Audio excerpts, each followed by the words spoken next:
Howdy folks, I'm Brian, I'm Amber. and here's some Reddit. So today, I'm sitting in a meeting, and my computer, blue screens of death, not the one that I'm recording on right now, mind you, the Windows ones that I have to use at work. So I just thought that was funny. And then while it's shutting down, while it's destroying itself slowly, it decides that now is the time to update.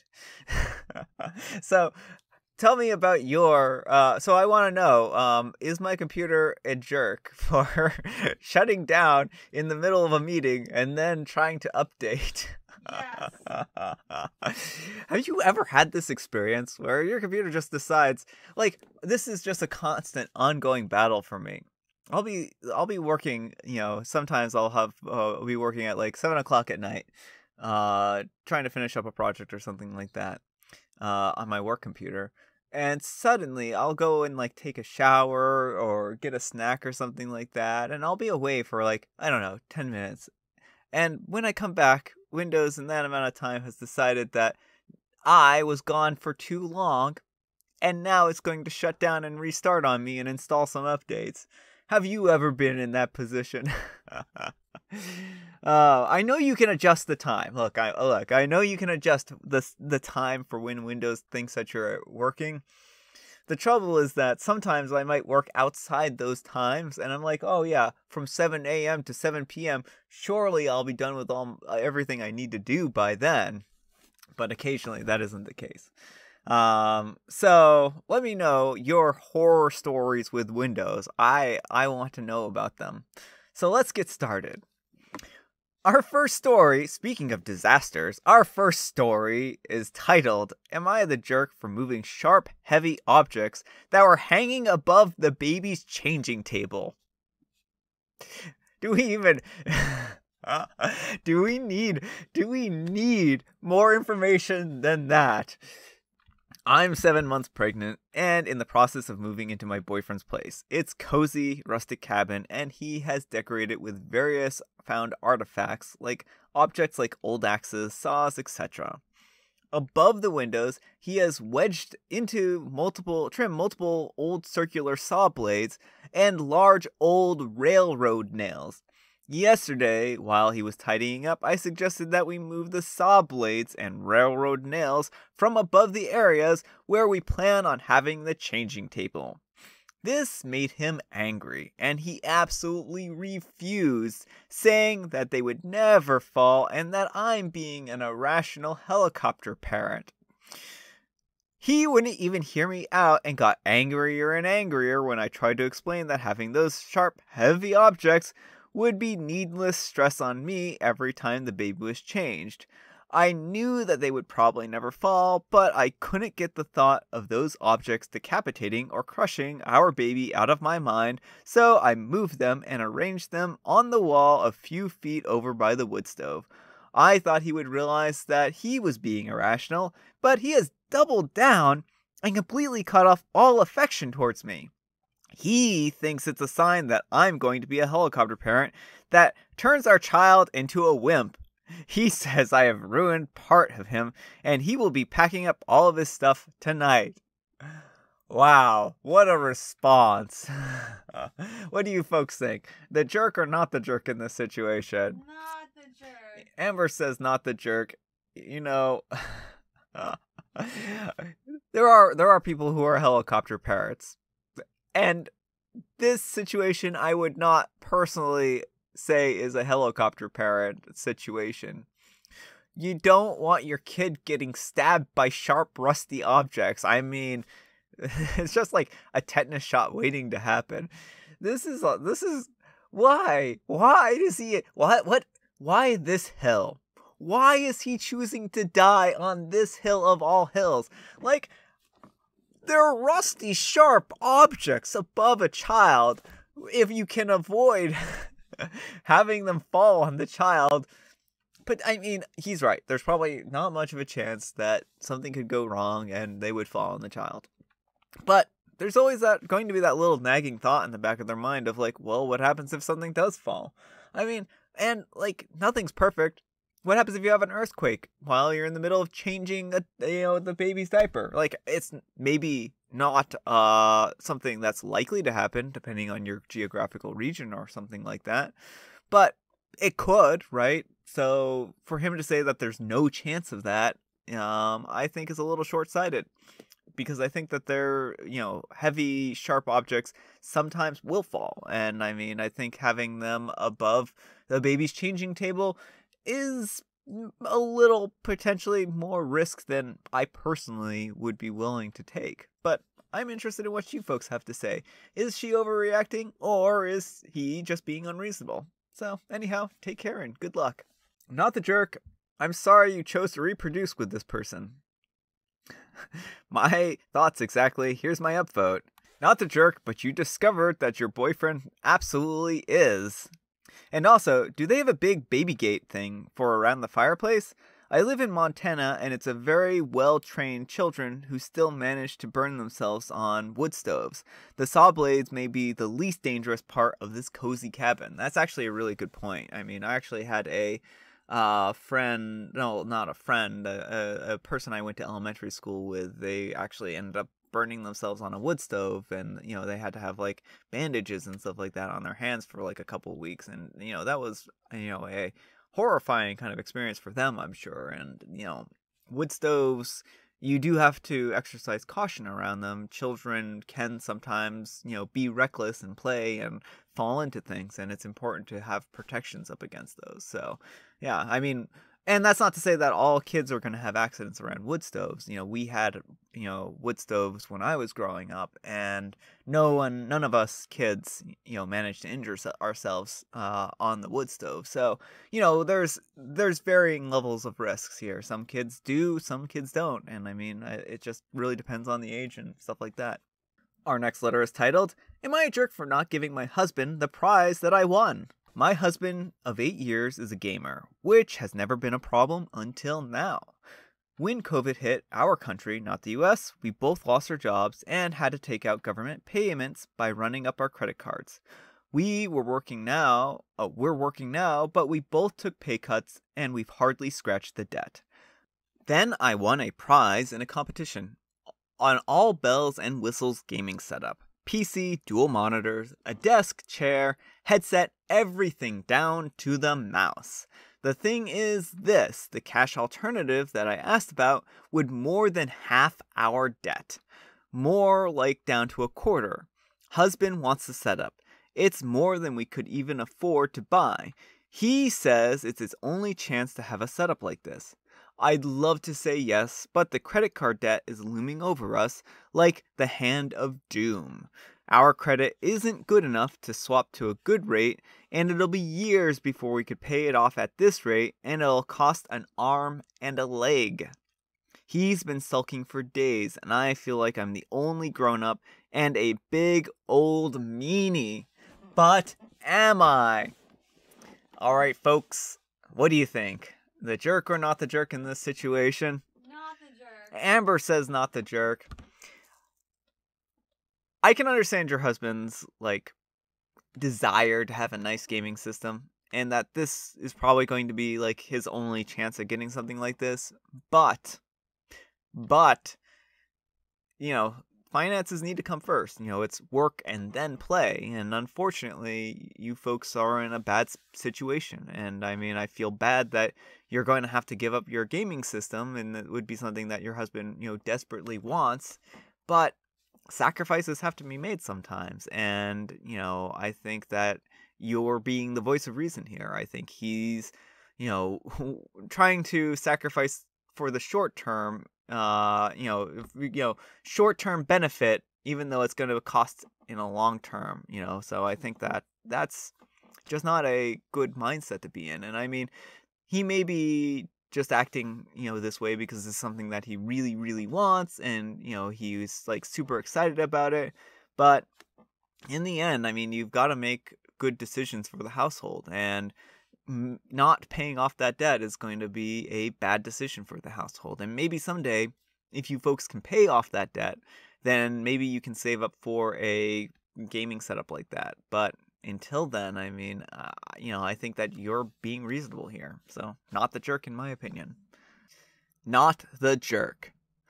Look, I'm an avid gamer, and I would be lusting the heck over a setup like that. I think anyone would be. But honestly, you're in a ton of debt and working on a lower income than before.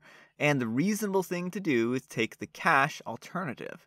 You're not being a jerk or a meanie, you're being a responsible adult and prioritizing your combined, you and your husband's needs over his wants. And he is allowed to be a little upset about not having it because, yeah, shiny fancy gaming setups are drool-worthy. But part of being an adult is making an adult decision, which means taking the money and paying off the debt so you can be in a better financial spot. Sometimes we don't get the toys that we want, even when we work hard all our adult lives, and it's bad. But he's just going to have to deal with it like the rest of us. Yeah. Alright, our next letter is titled, Am I the jerk for telling my husband that he emasculated himself? He raised me to be totally self-sufficient, where I learned to not only cook and clean, but be my own handyman. This has led me to being a very independent, especially around my house. My husband, on the other hand, was raised to expect everything done for him and never learned any self-sustaining skills, but also raised to believe that the male is always right. Fast forward to last week, I needed to buy a new line trimmer as my old faithful one finally gave up. I was busy with the kids, and my husband said that he would go pick one up for me. I told him which one I wanted and which brand all my power tools are. He said he understood, but when he came back, he had purchased one from a different brand. When I asked him about it, he thought it was better and it was also cheaper than the one I wanted. This really annoyed me, but I thought whatever. I tried to move on. It wasn't until I looked at it that I realized he hadn't bought the battery pack to go with it. When I asked, he told me I could just use the battery for my other tools. I tried to explain to him that this wasn't possible and why, but he didn't want any of it. A few moments later, he said, okay, brother's coming over and we can go back to the hardware store. I thought it would either be exchanging it or buying the battery pack, but I was wrong. When we got there, he walked straight up to the tool shack and asked the tool specialist to explain how my Ryobi battery would work perfectly in my new Makita line trimmer. Well, let's just say this didn't go well. The tool guy sided with me and explained that when you committed to a tool brand, you stay with it due to a few aspects about the batteries. He was embarrassed but quickly did the exchange when finding out that the battery/charger pack cost more than the line trimmer itself. When we got home, it started. He was yelling at me about how I embarrassed him and how I'm constantly emasculating him and how I should be a good wife and just stick to doing things appropriate for females. Well, this got me and I snapped. I replied that the only person emasculating you is yourself. It's not my fault that you never learned to be what you call a man and walked off. It has been a week now, and he only speaks to me through the kids. Only speaks to me through the kids. It got me thinking, am I the jerk? Alright, folks. The man who chooses only to speak to his wife through his children because he's having a temper tantrum. Is he the jerk? Or is the other adult in the room the jerk here? Let me know what you think. He's the jerk by a lot. Okay. The thing is, we're all deficient in areas of knowledge. We all have our specializations. And, hopefully he has something that he's good at. And he has more knowledge in. If he isn't knowledgeable in the tools, then he shouldn't be pretending to be knowledgeable in the tools. That's plain and simple. You can't be too proud to take other people's advice or to take that into hand when you're doing things. And she was clearly the person who was knowledgeable in the situation. So I don't think that she's the jerk in the situation. I think that she was frustrated And she tried to explain to him that, she knew what she wanted, and he thought that he knew better. And I think that that's a recipe for disaster there. And then he goes off and is being childish by being like, oh, now I refuse to talk to you directly. Now, little Sally, go talk to your mother for me. And I mean, that's just sad. Like, you need to buck up and just like get over yourself if you're really that worried. Not OP, but her husband. So yeah, I don't think that OP is a jerk in this situation, but I'd be curious what you folks have to think. So anyhow, take care and good luck. I just think that, like, if she's, like, making dinner or doing household chores for him, which it sounds like they have a kind of traditional relationship, that she should refuse until he talks to her again. Yeah. Like, his stomach will eventually come clamoring for communication here. He only speaks to me through the kids. This is the only reason for me to need to call him the jerk. The rest is stage dressing for your toxic, immature husband. Your children should not be exposed to your disagreements where possible, and certainly never put in the middle of them. Yeah, exactly. Yeah, the initial incident was bad, but the dude committed a bad move. Sorry, OP, but you're in the butt version of Cats. They must mean the new Cats. I haven't seen that yet, but I thought that was a funny comment because I'm imagining like the CGI like cat. All right, our next letter is titled, Am I a Jerk for Refusing to Take My Name Off the Deed to My Mother-in-Law's Home? Me and my partner have been together for 8 years, married for 2 of them. 5 years ago, we bought a home together, a small 2-bedroom unit, just to see if we could coexist without killing one another, with the intention of only staying a few years before we got married, then upgrade to something larger. 3 years in, we had enough of a deposit to do just that when my partner's mother came along asking us for help. She wanted to buy a place but didn't have anything in the way of savings. She was tired of renting as it was becoming more and more expensive. We talked about the issue knowing that if we agreed to help, it meant delaying our own upgrade by a further 3 years at a minimum. With some hesitation on our part, we nevertheless did the right thing and helped out his mother by giving her $90,000.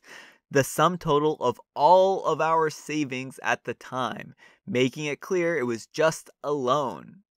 And she bought a place also with the aid of her other son. Recently, my partner has started talking to me about getting my name taken off the documentation to the house, so it is only her name and the 2 sons on all the paperwork. I know his mother has been in his ear about it because he only ever brings this up after a solo visit to her. For a while, I avoided the conversation, but recently my husband has had an actual conversation with a lawyer to draw up the paperwork to have my name legally removed. When I found out, I told my husband that we needed to have a serious talk, and I told him honestly that I would not remove my name from the documentation because to this date, his mother has not paid either of us back a single cent of the money that we lent to her. This angered my husband, who said I had agreed to take my name off the documentation. That's why he spoke to a lawyer in the first place. When I insisted that I never did agree, and that I was just protecting us both by insisting that our names stay on all the documentation, he called me paranoid that his mother would never cheat us. Now I feel guilty. Am I the jerk for refusing to remove my name from the documentation, seeing as I did help pay for the place that she bought, and without our help, she would still be stuck renting? Alright folks, what do you think? Is she the jerk or is she not the jerk? Not the jerk. I'm inclined to agree with Amber here. Here's the thing, OP. What happens if you have a divorce? I mean, not that I want to see that happen, but you need some kind of insurance that you're going to get at least half of that money back. If that money isn't covered under your joint assets, then you are going to be kind of up a creek without any kind of recourse. I mean, I don't know that legally from a legal standpoint, but I would imagine it would be very difficult to get that money back if you had your name removed from that deed, from the mortgage, and also had were divorced or any number of things here. So I don't honestly know if that's the case. but I speculate that that might be. So this is not legal advice. And I am not a lawyer. So I think that for your own safety and for your own sake, that you should not have your name removed from this lease. I think that this isn't a matter of trust, so to speak, as it is self-preservation. Like, sure, you can trust her now, but what happens if she, passes away, unfortunately, and then, depending on how much the other brother paid into this, how are those assets going to be divided up? Are they going to be divided up 50-50? Did he pay for half of it?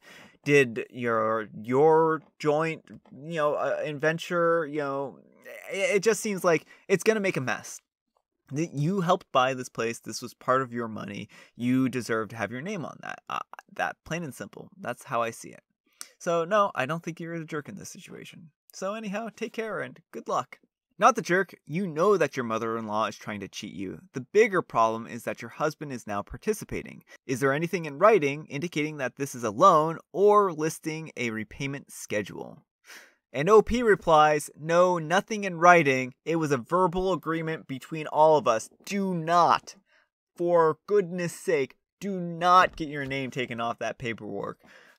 You are never, you may never see this money again if there was no payment schedule, or any, actual contract.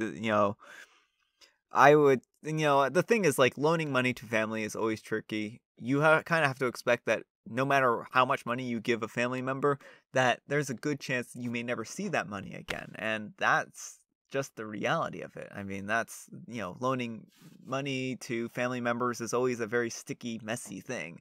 And, so I would be very careful in this situation, OP. Very careful. Not the jerk. Absolutely under no circumstances should you sign anything without consulting a lawyer. $90,000 is a huge amount of money, and it seems like everyone else in this scenario is trying to cheat you, including your partner. Not the jerk. Your mother-in-law has already tried to cheat the two of you by not paying back the $90,000 you lent her. I wouldn't take my name off a single thing until every dollar loaned was repaid in full. Not payments that can be dragged out over years or forgotten about. If this isn't acceptable, then you might want to suggest that they sell the house and pay you back what is owed. Alright folks, that's all the time we have for today. I hope you enjoyed today's video. If you did, consider giving me a like.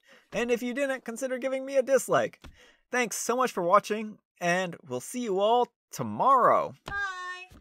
Tomorrow for Friday Junior, right? Yeah. It's always a little confusing because, I know it's happening the day afterwards, and it's because today is Tuesday for me, it's Wednesday for you, and it'll be Thursday when I next time we post the next video. So thinking that couple days out is always a little awkward. So we'll see. Amber will be joining us next time, and hopefully we'll have some fun times reading more Reddit stories. So yeah. Bye-bye.